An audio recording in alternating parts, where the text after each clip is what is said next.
Hey, I get it. Standing in the music store aisle or scrolling through endless listings, you start wondering if a digital piano is really worth the space it'll take up, the money you'll spend, and whether it will actually help you improve.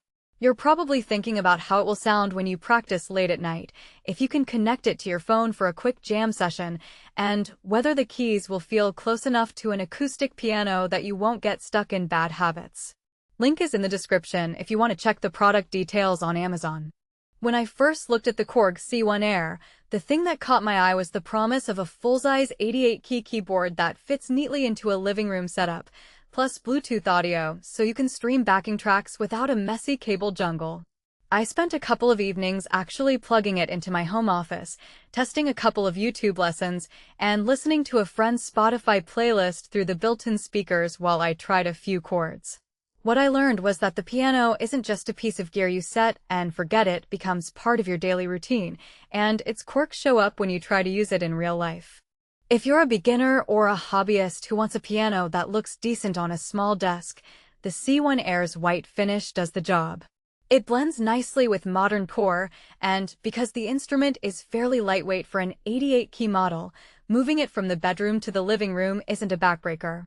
The built-in speakers are surprisingly balanced for a piano at this price point. When you play a simple melody, the sound fills the room without sounding tinny. And the volume knob gives you enough headroom to practice with headphones late at night without disturbing neighbors.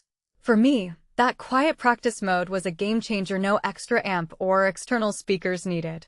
One of the most practical strengths is the split and layer functionality. Imagine you're working on a piece that calls for a piano sound in the lower register and a strings pad in the higher register. With a quick button press, you can assign the left half of the keyboard to a classic piano tone and the right half to a lush synth pad, all while the other half stays silent. It's not just a novelty, it's useful for arranging small demos or for teachers who want to illustrate how different timbres interact. The layer option lets you combine two sounds, say, a piano and an electric piano, so you get a richer texture without having to record multiple tracks. Bluetooth is another area where the C1 Air feels modern. You can pair it with any device that supports standard A2DP streaming, and the connection is almost instantaneous. I used it to play along with a backing track from my phone while the piano's own speakers handled the audio, so I didn't have to juggle a separate Bluetooth speaker. The latency was low enough that my timing didn't feel off, which is something many budget digital pianos struggle with. If you're the type who likes to pull up a tutorial video and have the music playing at the same time, this integration saves you a lot of hassle.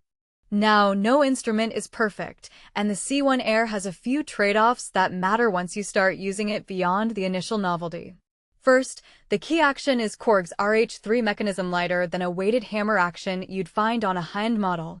For absolute beginners, the lighter touch can be forgiving and easier on the fingers, but if you've spent any time on a traditional acoustic piano, you'll notice the difference. The keys don't give you that same depth of resistance, which can affect finger strength development over time. It's not a deal-breaker for casual players, but serious pianists looking to transition to a concert grand might find the feel limiting. Second, the onboard sound library includes 30 preset voices, which sounds decent on the surface, but the piano patches themselves sit somewhere in the middle of the quality spectrum. The grand piano voice is pleasant for practice, but it lacks the nuance you hear when you compare it side by side with a dedicated stage piano. If you need a very realistic piano tone for recording or performance, you'll likely need to rely on external VSTs or a higher-end instrument.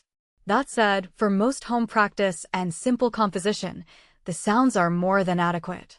A practical limitation that some users discover only after the first week is the lack of a dedicated sustain pedal input. The C1 Air ships with a basic sustain pedal, but it's hardwired, meaning you can't swap it for a higher quality, weighted pedal without a bit of DIY tinkering. If you're the type who values a piano-style sustain pedal with half-pedal capability, you'll need to purchase an aftermarket solution and possibly a short adapter cable. It's a small extra cost, but worth mentioning before you commit. Who should buy this piano? If you're a student, a home-based teacher, or anyone